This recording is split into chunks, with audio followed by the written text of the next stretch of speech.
प्रिय विद्यार्थियों, आज हम दूसरा चैप्टर शुरू करते हैं। ये एक कहानी है जिसका नाम है जूझ। जूझ का अर्थ होता है संघर्ष करना। किस तरह से आनंद यादव ने परिस्थितियों से संघर्ष किया, स्कूल में जो विषम परिस्थितियां थी उनमें संघर्ष किया, परिवार में पढ़ाई को लेकर विषमताएं थी, प्रतिकूल परिस्थितियां थी, उनसे संघर्ष किया। किस तरह से संघर्ष करके एक सफल विद्यार्थी और सफल व्यक्ति ये बना, तो अपने संघर्ष को इस कहानी में आनंद यादव ने बताया है। शुरू करते हैं। पाठशाला जाने के लिए मन तड़पता था। आनंद यादव स्कूल जाना चाहता था, लेकिन दादा के सामने खड़े होकर, दादा का अर्थ यहाँ पिताजी हैं, उनके सामने खड़े होकर कहने की हिम्मत नहीं थी कि मैं पढ़ने जाऊंगा। डर लगता था कहीं हड्डी पसली एक कर देगा, अर्थात पिटाई करने लग जाएंगे। पिता से बहुत ही डरता था, इसलिए मैं इस ताक में रहता था, मैं मौके की तलाश में रहता था कि कोई दादा को समझा दे, कोई मेरे पिताजी को समझा दे और कैसे तैसे मैं स्कूल पहुंच जाऊं। मुझे इसका विश्वास था कि जन्म भर खेत में काम करते रहने पर भी हाथ कुछ नहीं लगेगा, यानी जो हम खेती करते थे, अगर मैं जीवन भर भी करता रहा तो भी कोई विशेष उपलब्धि नहीं मिल सकती है। जो बाबा के समय था अब दादा के समय नहीं रहा है। ये खेती हमें गड्ढे में धकेल रही है, अर्थात आगे नहीं बढ़ने देती है, पढ़ाई नहीं कर पाते हैं और लगातार हम खेती में लगे रहते हैं, उतना फायदा हमें मिलता नहीं है। पढ़ जाऊंगा तो मेरी नौकरी लग जाएगी, 4 पैसे हाथ में रहेंगे। विठोबा आना ये कोई पूंजीपति का नाम है, उसकी तरह मैं भी धंधा कारोबार शुरू कर पाऊंगा। अंदर ही अंदर यानी हृदय में इस तरह के विचार चलते रहे। दिवाली बीत जाने पर महीना भर ईख पेरने का कोल्हू चलाना होता है। दीपावली के त्योहार के जाने के बाद में जो गन्ना होता है उसको पेरने का काम चलता है। कोल्हू ये एक यंत्र होता है जिससे गन्ने के डंडे से रस निकाला जाता है और ये बैलों के द्वारा चलाया जाता है, इसे बैल चलाते हैं। कोल्हू जरा जल्दी शुरू किया तो दादा की समझ से ईख की अच्छी खासी कीमत मिल जाती है। इनके पिता की ये सोच थी कि यदि सबसे पहले हम कोल्हू चलाएंगे और इस गन्ने के रस से फिर हम गुड़ बना लेंगे और गुड़ बना करके सबसे पहले बाजार में हम इसे बेचेंगे तो अच्छे पैसे मिल जाएंगे। यह उसकी समझ कुछ हद तक सही भी थी कि जब चारों ओर कोल्हू चलने लग जाएंगे तो बाजार में बहुत सारा गुड़ आ जाएगा और भाव नीचे उतर आते हैं, बहुत कम हो जाते हैं। इसलिए ये बहुत पहले ही अपना कोल्हू शुरू कर लेते थे। उस समय नंबर 1 और नंबर 2 का गुड़, यानी अच्छी श्रेणी का, क्वालिटी का गुड़ बहुत आ जाता था और हमारे जैसे खेतों पर बनाए गए नंबर 3 के गुड़ को फिर उस समय कौन पूछता। लेकिन बाकी के किसान दूसरे ढंग से विचार करते थे। दूसरे किसानों का ये मत होता था कि यदि ईख को और कुछ दिन खेत में खड़ा रहने दिया जाए तो गुड़ जारा ज़्यादा निकलेगा, क्योंकि देर तक खड़ी रहने वाली ईख के रस में पानी की मात्रा कम हो जाएगी, रस गाढ़ा हो जाएगा, जिसके कारण ज़्यादा गुड़ निकलता है। दूसरे किसान इस तरह से सोचते थे और वो अपना कोल्हू देर से शुरू करते थे। लेकिन दादा की समझ से गुड़ ज़्यादा निकलने की अपेक्षा भाव ज़्यादा मिलना चाहिए था, इसलिए सारे गांव भर में हमारा कोल्हू है सबसे पहले शुरू हो जाता था। इसी कारण वह इस वर्ष भी शुरू हो गया हम उससे जल्दी निपट भी गए, हम उससे फ्री हो गए। जो भी हमारा एक था, गन्ने के डंडे थे, उन सब से हमने रस निकाल लिया, गुड़ बना लिया, आगे के काम में लग गए। इसके बाद खेत में जो आगे का काम होता है उसमें लग गए। सभी लोग, जन का अर्थ यहाँ लोग हैं, धूप में लेटे हुए थे। माँ धूप में कंडे थाप रही थी। ये जो चित्र में बताया गया है इस तरह से मैं बाल्टी में पानी भर भर के उसे दे रहा था। कुछ न कुछ बातचीत भी कर रहे थे, हम दोनों ही थे। इसलिए यह सोचकर कि बात माँ से इस समय करनी चाहिए, कहनी चाहिए, और मैंने अपने पढ़ने की बात छेड़ दी। अपनी माँ को इसने बताया कि मैं पढ़ना चाहता हूँ। माँ ने कहा, अब तू ही बता, मैं क्या करूँ, यानी क्या करूँ। पढ़ने निकलने की बात की तो वह बरहेला यानी जंगली सुअर की तरह घुर्राता है। आनंद यादव की यहाँ पर माँ अपने पति के लिए कह रही है कि जैसे एक जंगली सुअर घुर्राता है, यदि मैं तुम्हारे पढ़ने से संबंधित बात करूँगी तो वो जोर जोर से चिल्लाने लग जाएंगे। तुझे मालूम है, माँ के मन में जंगली सुअर बहुत गहराई में बैठा हुआ था, यानी माँ भी अपने पति से बहुत डरती थी। अब मला का अर्थ या खेती के सभी काम तो बीत गए हैं, मेरे लिए अब कुछ तो करना है ही नहीं। इसलिए कहता हूं, तू दत्ताजी राव सरकार से मेरे पढ़ने के बारे में कह।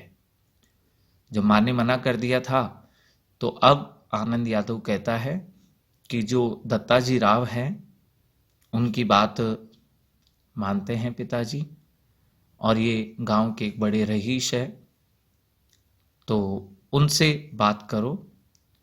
आज रात को उनके यहाँ चलेंगे, मैं चलूँगा तेरे साथ। आनंद यादव खुद कह रहा है कि उनसे अपन बात करते हैं और आज शाम को चलते हैं। तो उन्हें सब कुछ समझा कर बता देना, तो दादा को ठीक तरह से समझा देंगे।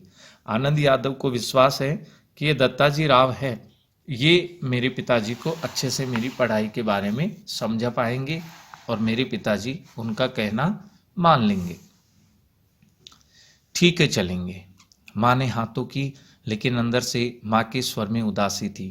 मुझे भी मालूम था कि इतना करने पर भी कोई लाभ नहीं होगा, लेकिन वह मेरा मन रखने के लिए जाने को तैयार हो गई।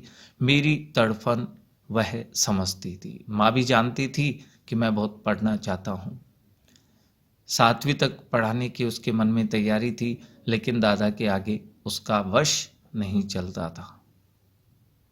रात को मैं और माँ दत्ताजी राव देसाई के यहाँ गए। माँ ने दीवार के सहारे बैठकर दत्ताजी राव से सब कुछ कह दिया। वे भी इस बात से सहमत हो गए। माँ ने यह भी बताया कि दादा सारे दिन बाजार में रखवा बाई के पास गुजार देता है। ये कोई रखवा बाई है, इनके पास बैठ कर के और व्यर्थ में अपना समय खराब कर देते हैं। खेती के काम में वो हाथ नहीं लगाते हैं, कोई मदद नहीं करते हैं। माँ ने देसाई को यह विश्वास दिला दिया कि दादा को सारे गांव भर आज़ादी के साथ घूमने को मिलता रहे, इसलिए उसने मेरा पढ़ना बंद कर मुझे खेती में जोत दिया, ताकि स्वयं आराम से घूम सके, और मुझे खेती के काम में माँ के साथ लगा दिया। ऐसा भी देसाई को बता दिया गया। यह सुनते ही देसाई दादा तो चिढ़ गए, बोले आने दे अब उसे, मैं उसे सुनाता हूँ कि नहीं, अच्छी तरह देख। यानी ऐसा सुनकर के और दत्ताजी राव को भी, देसाई दादा को भी थोड़ा क्रोध आ गया कि ऐसा नहीं, बच्चे की पढ़ाई बंद कर दी उसने। उड़ते उड़ते मैंने भी दत्ताजी राव से कहा कि अब जनवरी का महीना आ गया है, परीक्षा नज़दीक आ गई है। मैं यदि अभी भी कक्षा में जाकर बैठ गया और पढ़ाई की दोहराई कर ली तो 2 महीने में 5वीं की सारी तैयारी हो जाएगी। अर्थात यह आनंद यादव इस समय 5वीं कक्षा में है और ये कह रहा है कि यदि अभी जनवरी में भी मुझे भेज दिया जाए तो मैं 2 महीने में पूरी पढ़ाई कर लूँगा और मैं परीक्षा भी 5वीं की पास कर लूँगा, इस तरह मेरा साल बच जाएगा। अब खेती में ऐसा कुछ काम नहीं है, भाई कोल्हू चलाना था वो काम भी हो गया हमारा, अब कोई काम रहा नहीं है। मेरा पहले ही 1 वर्ष बेकार में चला गया था, अर्थात ये पिछले साल भी 5वीं में था लेकिन पढ़ाई छुड़ा दी गई थी। तो बता रहा है कि मेरा पहले भी 1 वर्ष ऐसे ही व्यर्थ हो गया था।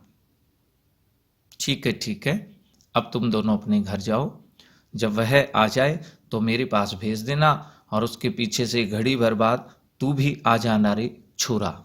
आनंद यादव को कहा है कि पहले उसे भेज देना किसी बहाने से, और फिर पीछे पीछे तुम भी आ जाना।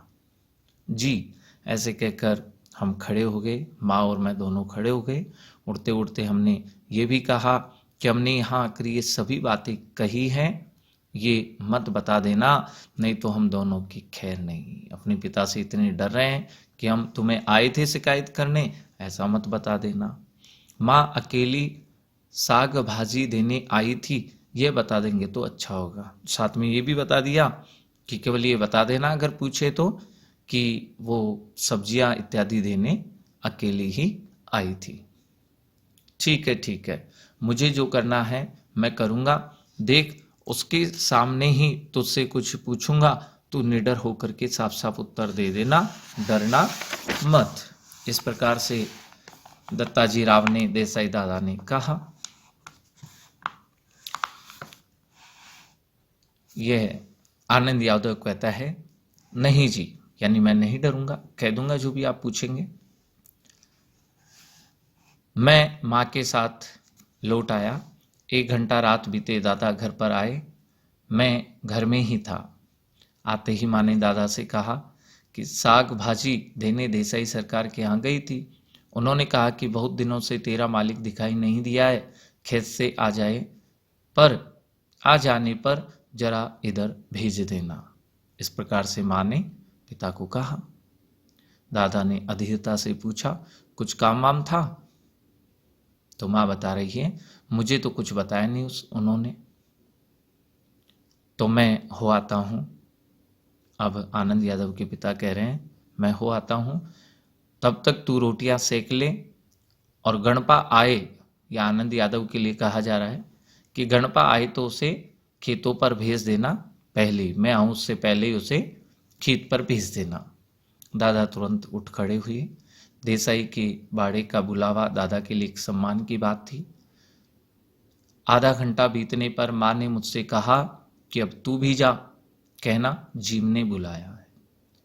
यानी अब एक बहाने से आनंद यादव को भी माँ भेज रही है आधे घंटे बाद, कि अगर तुमसे पूछे क्यों आया है तो बता देना, भोजन तैयार है और घर पर तुम्हें बुला रहे हैं।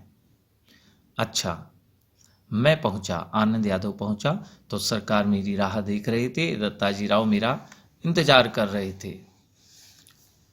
पूछने लगे, क्यों आया रे छोरे? दत्ताजी राव को पता है, लेकिन फिर भी इसके पिता के सामने पूछ रहे हैं, दत्ताजी राव क्यों आया रे छोरे?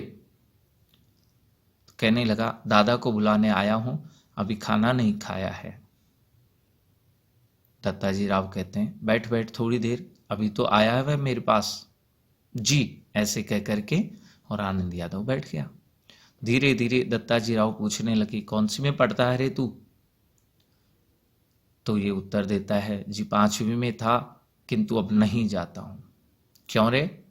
दादा ने मना कर दिया कि खेतों में पानी लगाने वाला कोई नहीं है। क्यों रत्नाप्पा? ये इसके पिताजी का नाम है। तो दत्ताजी राव से पूछ रहे हैं कि क्यों रत्नाप्पा, भाई तुम तो हो पानी देने वाले खेतों में, फिर इस बच्चे को स्कूल क्यों नहीं भेज रहे?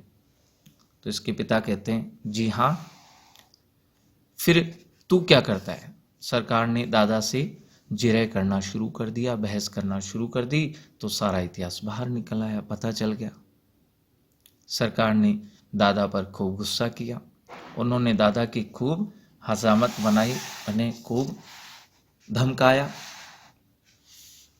देसाई के मला को छोड़ देने के बाद, पहले देसाई की खेती ही करते थे ये, तो उनका खेत छोड़ देने के बाद, उनकी खेती छोड़ देने के बाद दादा का ध्यान किसी काम की तरफ नहीं रहा। मन लगाकर खेत में श्रम नहीं करता है, फसल में लागत भी नहीं लगाता है। लुगाई यानी अपनी पत्नी और बच्चों को काम में जोत कर किस तरह खुद गांव भर में खुले सांड की तरह घूमता रहता है, और अब अपनी मस्ती के लिए किस तरह छोरा के जीवन की बलि भी चढ़ा रहा है। ये सब उन्होंने सुनाया। ये इतनी सारी बातें दत्ताजी राव ने, देसाई जी ने इसके पिता को सुना दी। दादा के हर एक तर्क को दत्ताजी राव ने काट दिया और मुझसे कहा, सवेरे से तू पाठशाला जाता रहे, कुछ भी हो पूरी फीस भर दे उस मास्टर की, और मन लगाकर पढ़ाई कर, और किसी भी तरह तेरा साल नहीं मारा जाए, ये साल खराब नहीं हो जाए, इसका भी ध्यान रखना। यदि इसने तुझे पढ़ने नहीं भेजा तो सीधा चला आ इधर। यदि तुम्हारे पिता तुम्हें नहीं भेजे तो मेरे पास आना। सुबह शाम जो हो सके वह यहाँ काम कर लेना और पाठशाला जाते रहना, मैं पढ़ाऊँगा तुझे। इसके पास जरा ज़्यादा बच्चे हो गए हैं, इसलिए तुम्हारे साथ कुत्तों की तरह ये बर्ताव कर रहा है। मैंने मना कब किया है जी? इसको जरा गलत सलत आदत पड़ गई थी, इसलिए पाठशाला से निकाल कर जरा नज़रों के सामने रख लिया है। दत्ताजी राव पूछते हैं, कैसी आदत है?